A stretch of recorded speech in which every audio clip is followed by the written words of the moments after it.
I'm 43 years old, and I've struggled with confidence for a big part of my life. And so if you're feeling a little trapped right now, I know the feeling.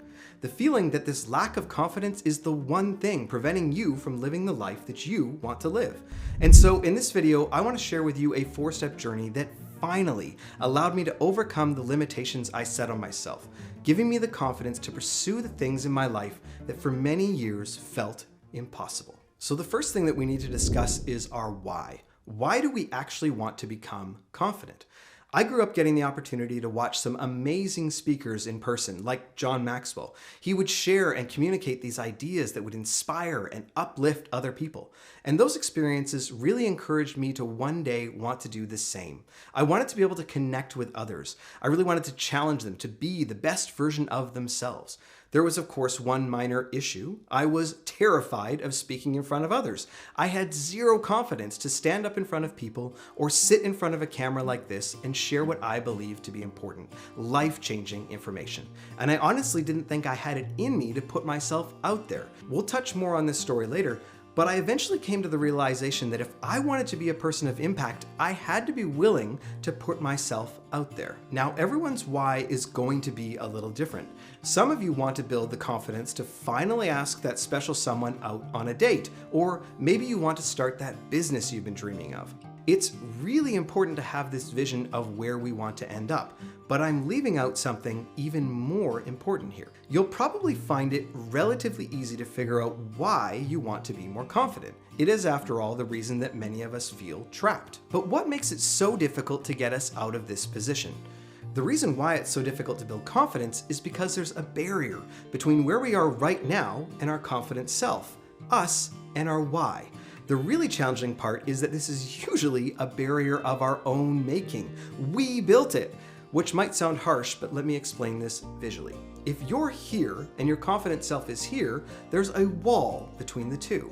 Let's think of it as a brick wall. And this brick wall didn't just magically appear, it was built up over time by our thoughts and actions.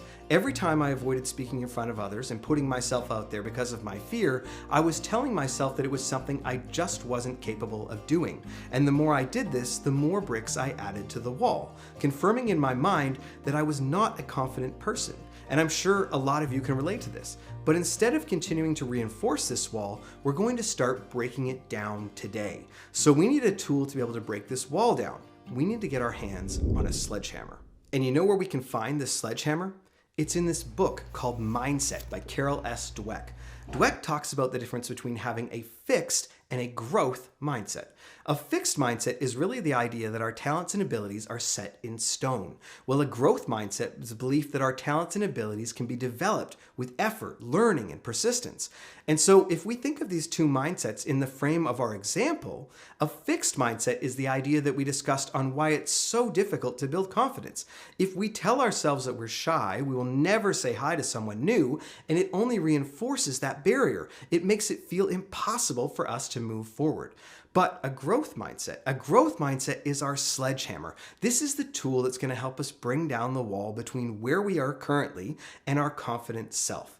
So what happens next? We need to start swinging it to break this wall down. I'll share with you how I did it.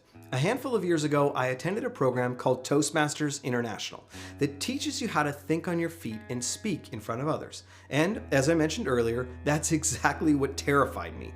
But I knew if I wanted to share my ideas with the world, I needed to do this. It wasn't easy. I was very nervous. I remember speaking in front of others and talking so fast that I finished my 5-minute speech in half the time I was supposed to take.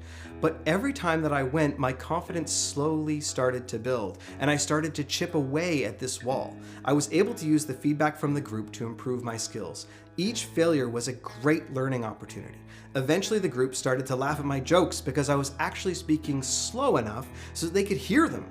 I learned to slow down and enjoy the moment. And now I'm speaking to this camera, sharing my ideas with the world, what I always wanted to do.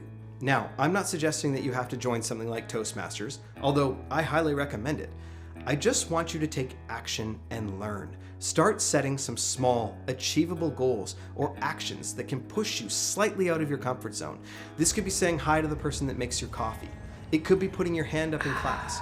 It could be writing and sharing an article to post online. Each time you take action, your confidence grows. It swings that sledgehammer at the wall. Are you going to fail sometimes? Absolutely. And that's a good thing, because with our growth mindsets, we learn from failures, right? You might apply for the new job and get no response. Work on your resume, try again. You might write an article, no one reads it.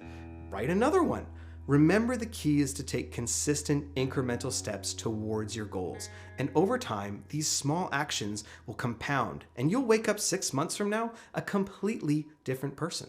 Now, the last step is what most people miss. And I found it really helpful when I was going through the inevitable rough patches of trying to build my confidence. As you take action and make progress, it's essential to celebrate your wins, no matter how small they may seem. You need to start a win list, a journal. I don't care what you call it. You need to track your wins. You want to begin documenting the evidence that you are a confident person. Write down each time you speak up, each time you say hi, each time you put yourself out there, when you really would rather just be quiet and let the world keep on running by. Dan Sullivan and Dr. Benjamin Hardy wrote an awesome book called The Gap and the Gain that really dives into this topic. I actually did an entire video on that book that dives into how most of us measure success completely wrong. So if you want to check that out, I will see you there.